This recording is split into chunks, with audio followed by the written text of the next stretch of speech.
How to reset Telegram password. Hey guys, welcome back to this YouTube channel. Today I will show you that how to recover forgotten Telegram password. So let's get started. On this process, at first you'll have to open the application Telegram. Alright, so after you open the Telegram, from here you'll have to just provide your phone number to log in with your account. So simply from here I will give my phone number.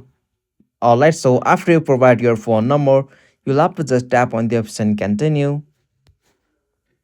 Alright, so from here tap on continue. Okay, so now from this interface, if you have forgotten your password, you'll have to just go with the options like forget password. So simply tap on it. Alright, so from here you will receive a recovery code on your email address. And after you receive that recovery code on your Gmail, you'll have to just type that code on here.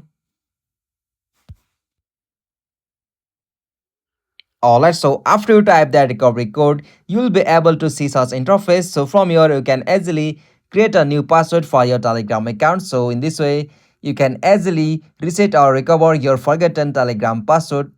Hope you found this video helpful to you, and please don't forget to subscribe our YouTube channel for more quick and short tutorial like this. Thank you for watching this video. Have a nice day.